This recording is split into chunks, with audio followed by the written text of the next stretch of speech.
You are watching UCU Focus TV.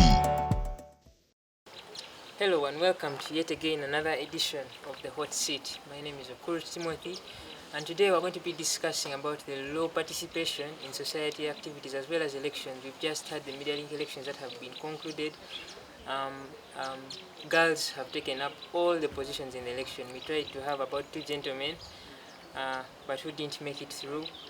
When it comes to the business elections, we just had one contested position. The rest went through unopposed. Most of them still being girls. At least in the School of Journalism, we tried to get some gentlemen on it, but like I earlier shared on Twitter, there are a number of girls in the School of Journalism, so it was very easy for them to take the lead. But when it comes to the School of Business, I just think the men there decided to fear women. So we're going to be discussing about what brings about the low participation and voter turnout at that. So joining me on the panel today, on my right, the Vice President outgoing of the Business Society, Natasha Alinda. Good to have you on the show. Thank you. Alright, next to Natasha is the outgoing Speaker of the Media Link Association, very prolific reporter, UCU Focus TV, and the former host of this show, Bildan Arnold. Thanks for having me. Thank you for having me here once again, and nice to see you, gentleman and lady. Yeah, hope to have a very nice show. And then at my extreme right, the Minister, Deputy Minister of Information in the Guild Government, MP of Mass Communication, is the founder of the D Documentaries. You could look through some of his documentaries. Dismas Chimwaine, good to have you on the show.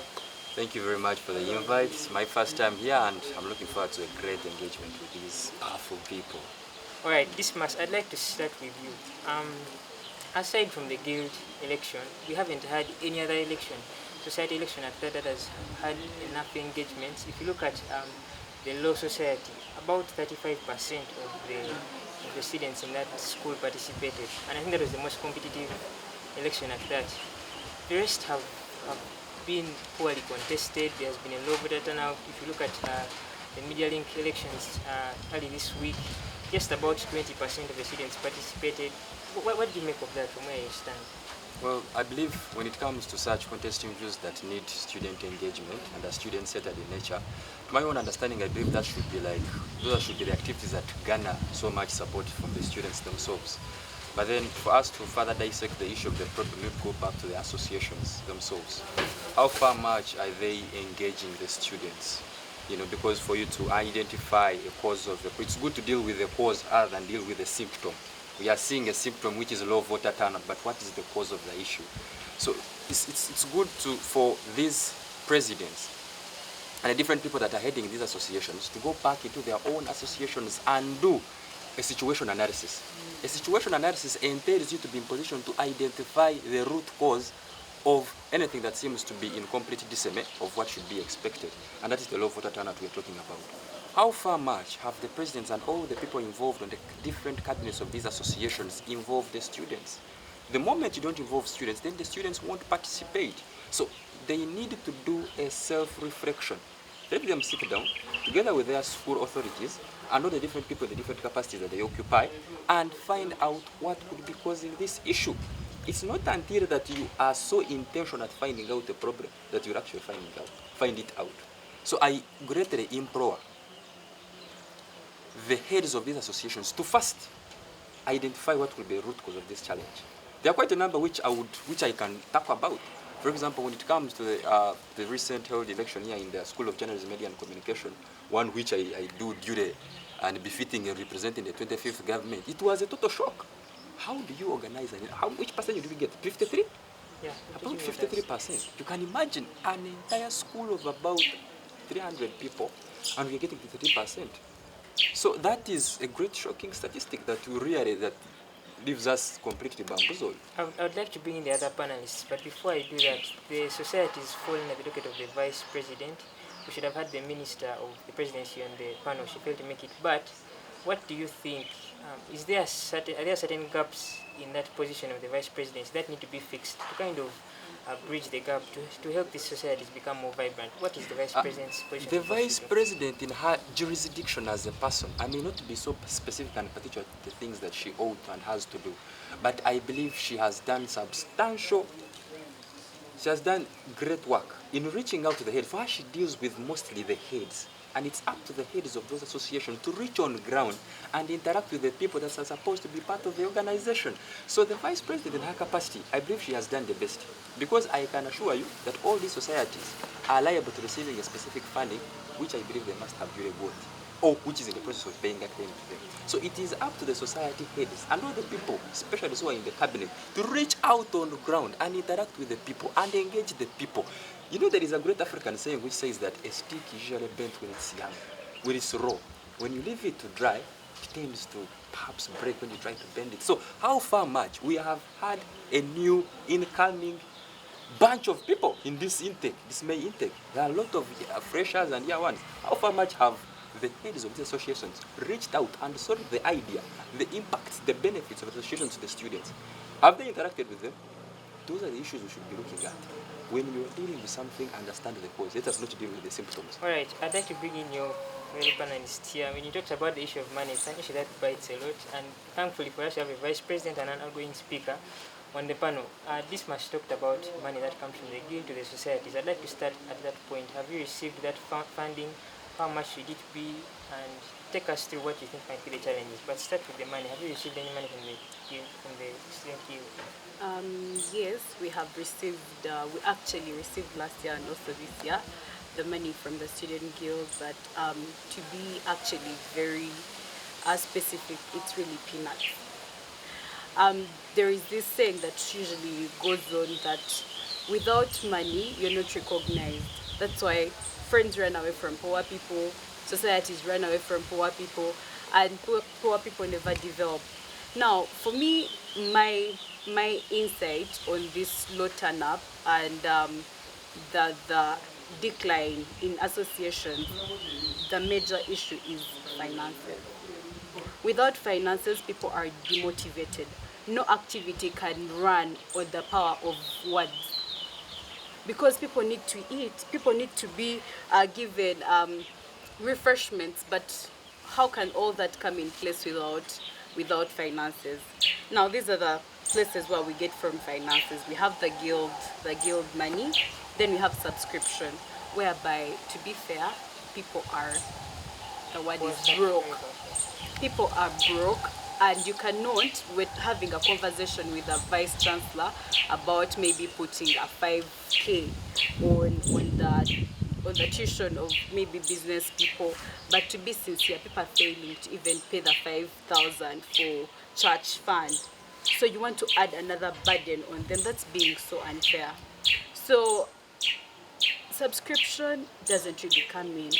The guild money is really so less, and then faculties keep on telling you don't have money, you can't keep on every activity, you're going to students begging, please contribute, please contribute. We just had a business football league, but then students had to contribute for themselves. Does that make sense? I mean, students are participating and they're the ones bringing in money to get in the facilitation, paying for the, I don't know how those guys are called, those officials. Yeah, that's really fair. That discourages people, students, to draw away. Everything that is finance related will draw students away. So if we don't have the finance in place, then we are going to struggle with associations. And remember, associations leaders are not paid. So people go there to just serve. And where you're serving and you don't have anything to support your service, not you yourself, but support the activities, trust me, it's drowning. It's total disaster. Let's come to Bildan. What's your take on the low voter turnout and participation in our societies? Thank you so much, Timothy, and all the panelists. I've heard you speak. And the first point I would like to make is I'm really disappointed to hear that the business school is receiving money from the guild, and the Media Link Association, which has been actively participating, has not received any single coin from the guild. It is really very demotivating, and I even want to cry right now because it's really hurtful that there is selective picking from the guild government, as I may call it, from Dismas, who is representing us. I don't know what he's doing in the parliament, I'm also disappointed with Dismas. He doesn't know the numbers of people that voted. He's giving wrong facts to the viewers out there. I think I was He's very talking particular about when I 50%. inquired of about 53%. 53%. It's Yes, good the to inquire when percentage. you don't know, and that's what I did. You didn't inquire. I inquired But from anyways, our show host. I would like to correct. I would like to guide our viewers. 53 was The the voter number. turnout was 21%. That was the voter turnout out of 100%, and it was a pretty very discouraging turnout, and for a vote for a whole association. But that said and done, I believe the problems stem from the guild, because if you see the guild not financially supporting people, it could be a very big problem. And of course, this must talked about associations organizing themselves from the roots. I believe roots are very important, but I believe that is not the main problem. I believe the main problem with voter turnout and elections generally in associations, institutions, even the guild itself, is a national issue. If you look at Uganda, basically, nationally, if you look at the trend that is happening in our politics as a country, in 1997, the president started bringing up the issue of merit, voting on merit. And nationally speaking, people are voted out of merit. Who attends more funerals? Who attends more weddings? I'm sure you know this. Most of the parliamentarians people put in power.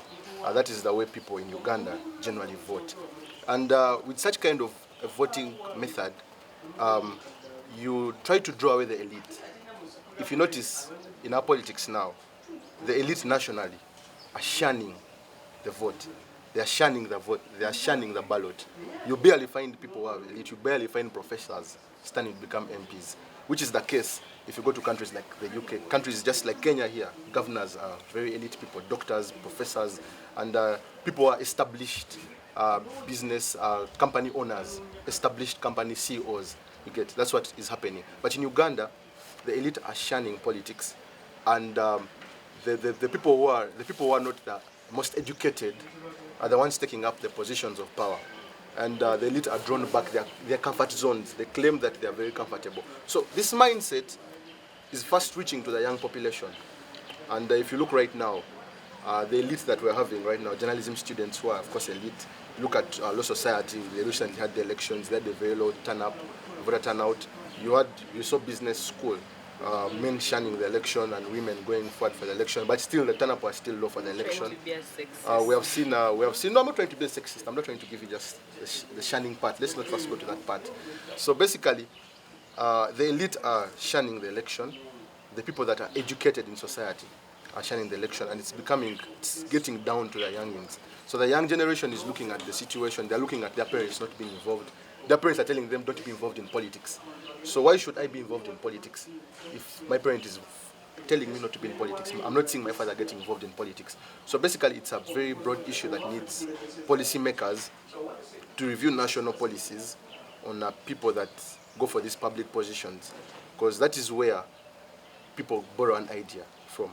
You raise a very Mr. important. Timothy, I'll bring just before you move on, he brings in analogy that tries to bring an accusation sentiment to the people that stood for the position that perhaps they are not befitting of their position. That perhaps there were people out there who were more credible or supposed to be in for those positions, but maybe they didn't stand up because of that. He called it a culture that has been in Uganda for some time. So I think I first and foremost want to disagree with that.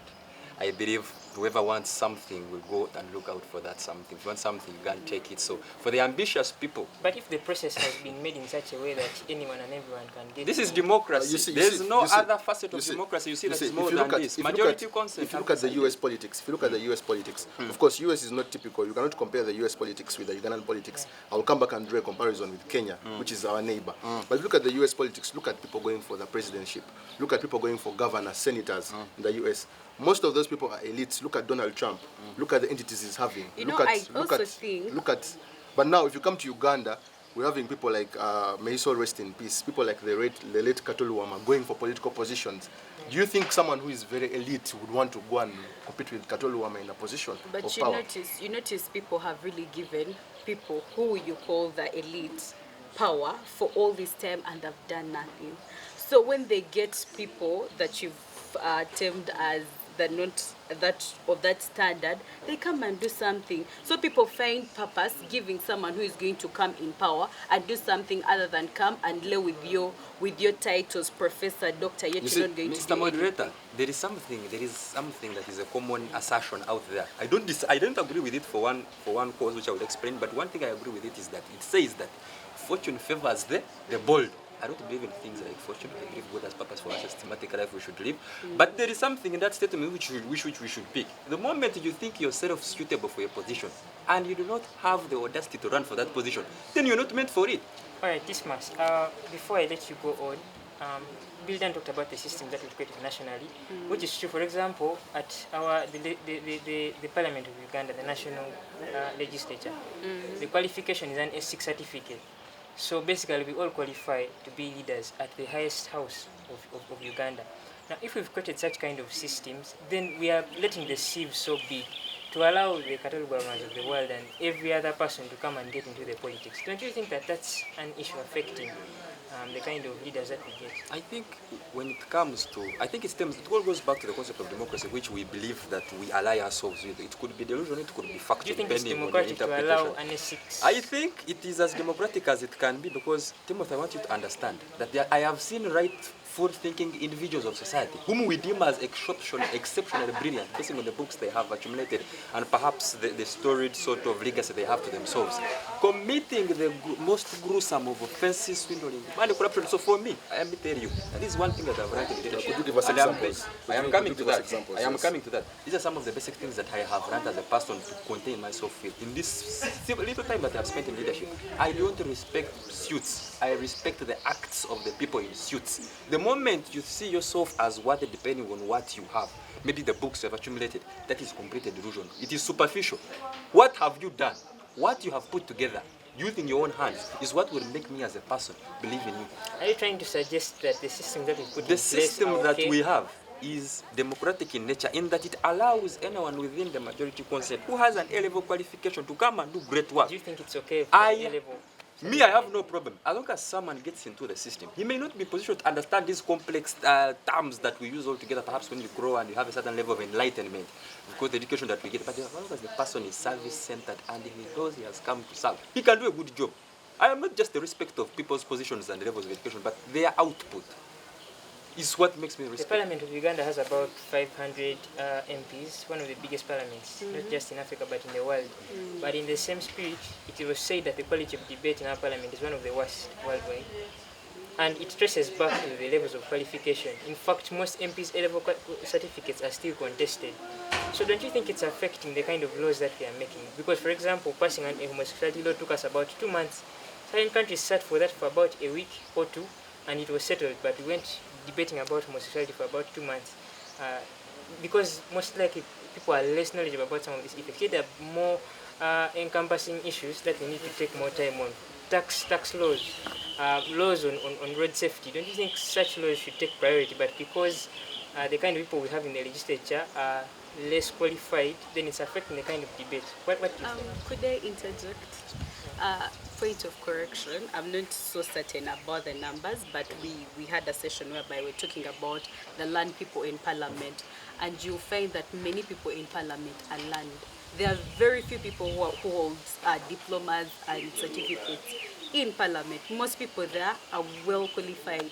So I don't know where you're getting the statistics. I really don't know where my colleagues are getting their research findings from.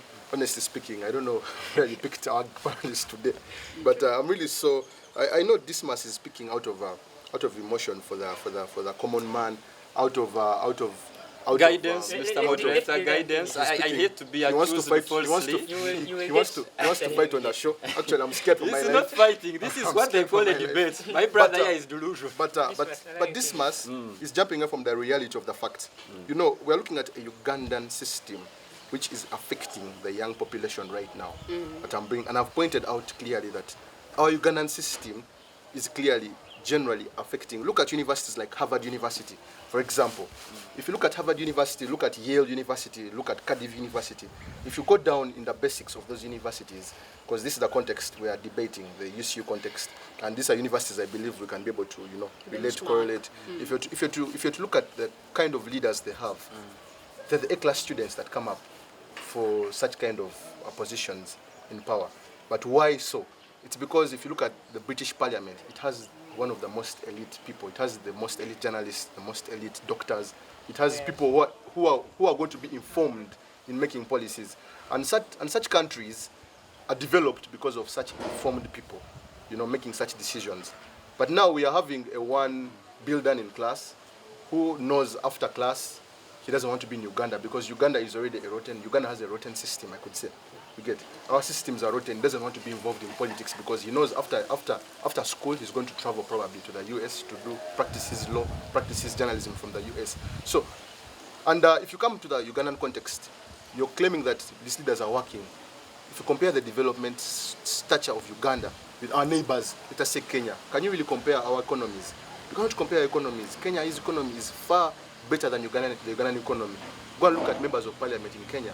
Look at their education status. Look at the governors. Look at all the governors from all the counties in Kenya. You get? Look at their level of education. Look at the people who stand for presidents in Kenya. Look at their level of education. These are very well educated people. And therefore, this kind of mindset triggers and goes into the young people, the young generation. If we don't have standards as a country, we shall not have standards in the university level. All right, I'd like us to move on from this. We might never reach a conclusion. We just have about 10 minutes at the end of the show, but the question I'd like to raise, where do we go from here? Now that we have the low voter turnout, the low participation, and it's affecting the strength of our societies, and yet we need vibrant societies to be able to, societies have a lot to do for the students, looking for internship placements, equipping them with skills, and helping to build unity in our different schools. So what do we need to do?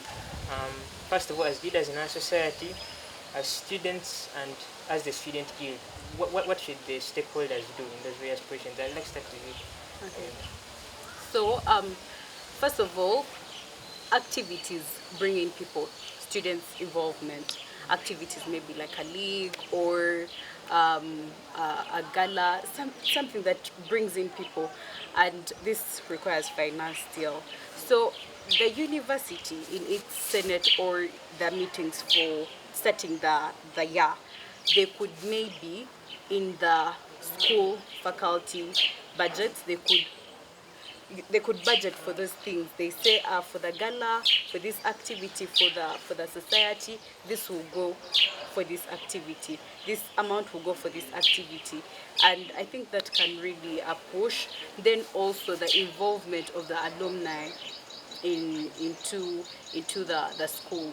Yeah, because once people see that Bill Dunn graduated from journalism and he is maybe heading Commonwealth, in journalism, people will look up to. Amen. Also joining what maybe journalism society, something like that. So the alumni being brought on board, and this should be actually front driven by the faculty.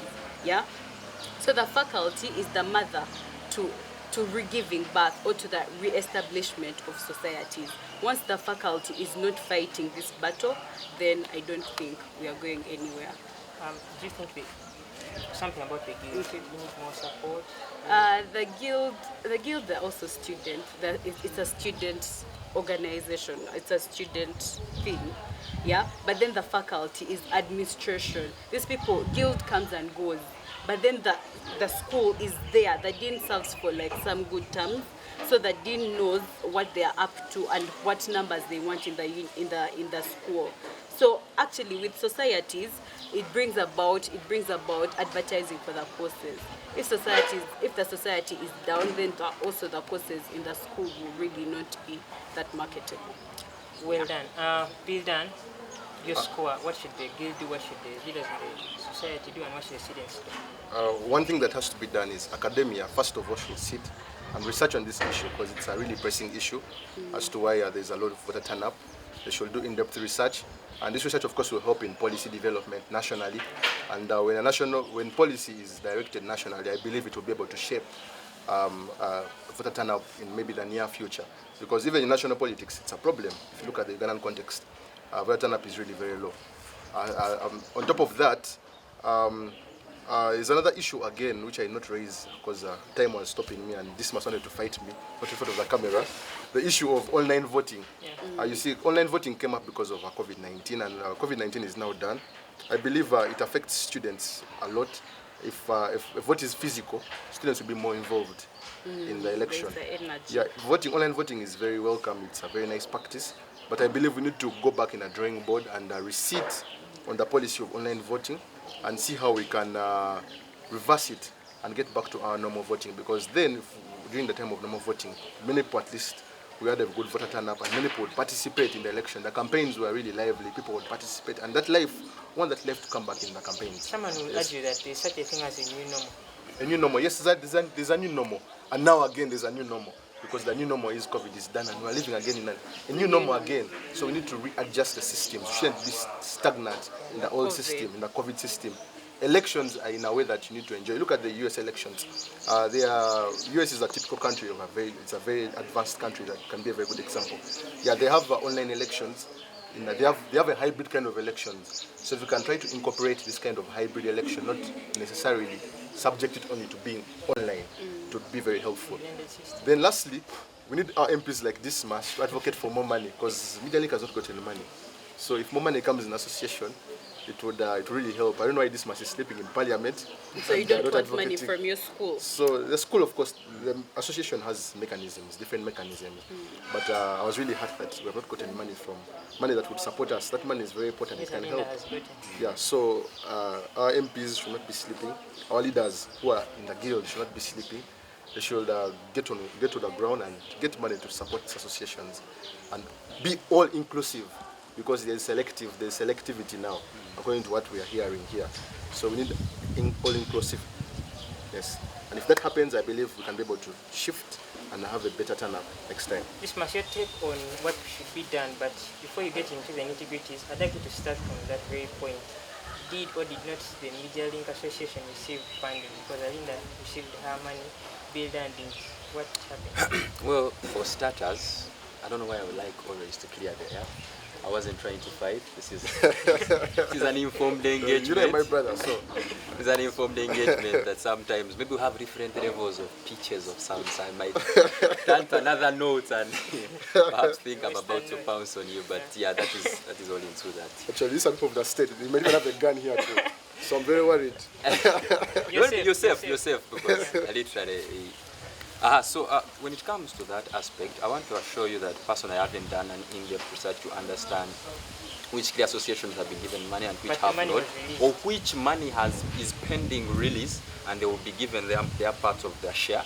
And it's also good to understand that, you see, when you don't bring such issues to my attention, there are quite a number of things that go on, quite a number of things that we engage in. If you as the MediaLink, because this is the former speaker of the MediaLink, we have a new speaker elect who's awaiting swearing in. Probably thought all the society hadn't received.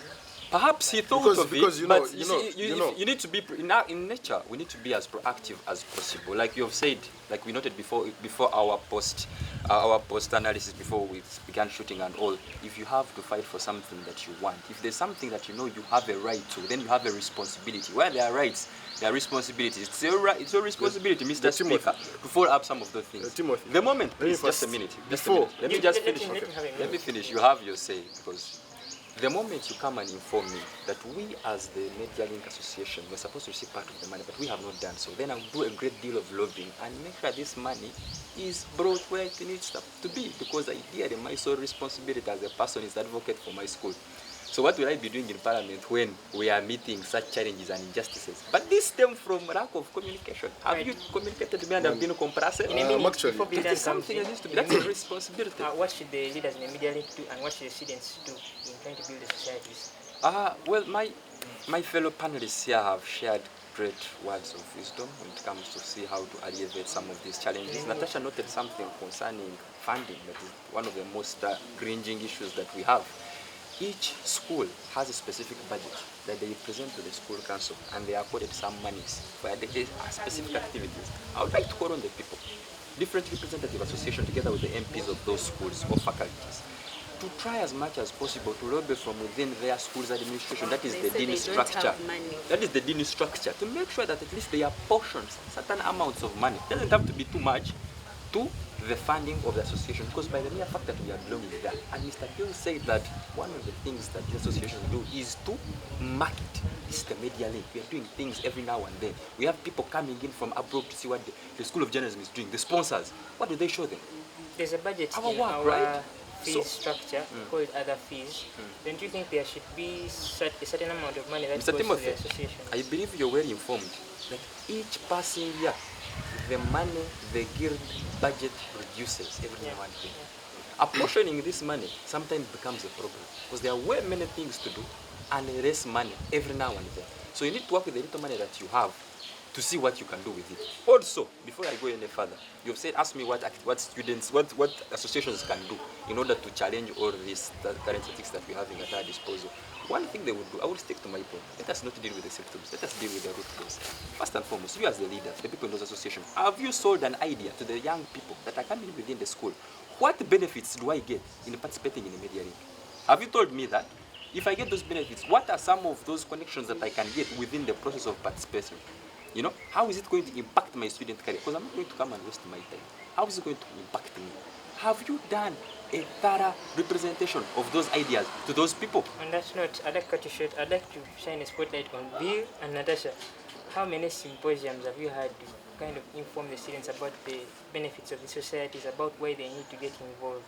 I started you, Bill. Before I can get Your to your, response to- before I can get to your, I'll first my response to In a minute, please. the MP here. I would like to just shed some light. A few weeks back, the Vice President of the Guild government reached out to us, requesting for the contacts of the President and trying to request the President reach out to him. And if so, I believe that money should have reached the accounts, like a business school, but we have no money in our accounts from the Guild up to now. And just to shed more light on the issue, and it's really very disappointing. And again, So there was an attempt from the there's Guild. an attempt from the Guild, but nothing has been done. Shows that and, something is in the and now, pipeline. Could be. our MP that we sent Just needs to follow-up. represent us, he came and he vowed to represent us in the Parliament. One of the reasons as to why he goes to Parliament is to represent us, is to have finances. One of the reasons is to have finances coming. You know, when you're representing people, finances are involved. When you're representing a society, Where when did you're you talk to representing the people. Vice President? Now, the MP, she hasn't gotten back to us. The MP, in his right sense of mind, is supposed to follow up. Bill. But he's saying he has other priorities. There are now- rights and so there now we responsibilities. know Where who we there is put. a right, there is so a now, So responsibility. now, the responsibility is supposed You to have be a the Parliament. responsibility, Bill. We have a responsibility. As a yes. speaker of the entire association, But you're the one who did this you in can't Parliament. reach Gentlemen. out. The budget is approved by Parliament. and this Did much. you approve a budget from Parliament? The moment there is a divide in between communication, it is not going to be. Parliament vets, we all know the use of Parliament. We all know I what Parliament is supposed to cannot do. Right, think. Bill, your So, comments on clearly, what... clearly our members of Parliament are failing us as media, as the School of Journalism and another matter of Communication. debate. That is an But, unsolicited rumor. But you raised the question of symposiums to sensitize the And students. meetings, how actively are you engaging with the students? Apparently, a Media Link Association collapsed after COVID-19, and to start the association, we had challenges with trying to bring everyone in an enclosed place. So with symposiums, one of the failures we did was failing to bring the students together, and as one, we put our priorities more in trying to bring back the association itself to life. And as I said in the previous interviews, the onus is now on the next regime to bring the students together and have the symposiums with the students, have the general assembly with the students, because it's supposed to happen once every year, the general assembly with the students, and of course meetings, council meetings, executive meetings happening every week.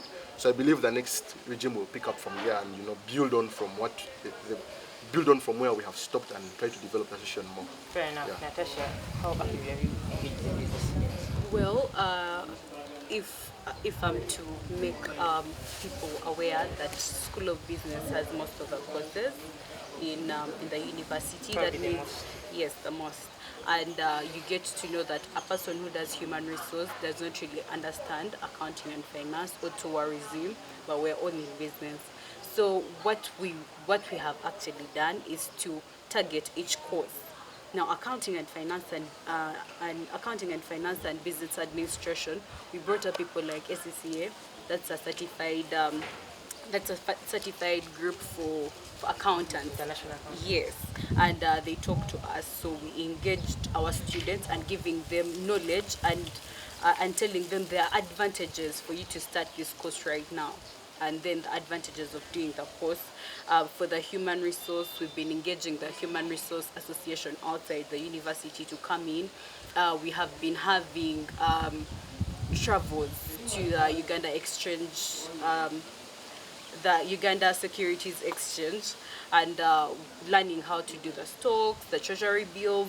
So in every capacity, the tourism people, they go for the trips. They also engage with the Uganda Tourism Board. So we've tried to engage in each course with something they can draw or get aspiration from. Though it hasn't been easy, though we have been getting like one or two, I can't say we've been having multiple. Then we've tried the business league. Then we have the business dinner in space coming. So we are trying and to inform people that this is the second regime. The first was just a beginning. They didn't really do much. They're trying to bring up the School of Business Society. Right now we are the second people and the third people are coming in, but we've tried. Many thanks, ladies and gentlemen. Just one more thing. I would like to applaud the business school because they have really done a lot. It's one of the associations that I have seen. And I believe that is a point I can accept, we can agree with this much today on the show. Business school has already done very well, and I will applaud Natasha, my sister here, for the work well done. Yeah. Natasha, how would you score Bildan? Bildan as a person or as an association? Association of Media. I really appreciate is the other TV, Focus TV. Focus TV. Is it yeah, in it's under well? Focus Films, Focus TV, yeah. These people have really engaged. Every activity that is in the university, they take part. You never see them complain. They'll always be there, either taking videos or taking pictures. So I thank the media team. We even won awards in the States. So, yeah. Bildan, sorry, Dismas. Yes. Would you like to thank? Yeah, I can. We have to, you and your team, I think Mr. Phil Bravo is your president. Yes, you guys have done a lot. I actually went to cover a story, the business league, and I found people, lots of engagement and sharing, and that was wonderful. I think I saw you have, I think you've been also part of the brainchild in the setting up of the tax society. You must have been. I saw different engagements. Yeah, URA was in the university teaching us Vita training. I believe you have done a far great role in because you are the second cohort within the leadership structure of the business society. I believe you have set a high banner for the people that are coming in, that have already in. Have they been sworn in here? No, for the handover.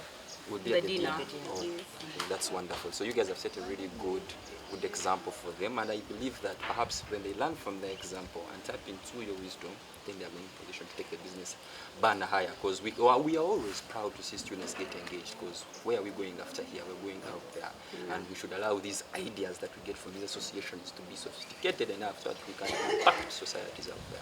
So you're doing a far much greater role, and I really commend you for that.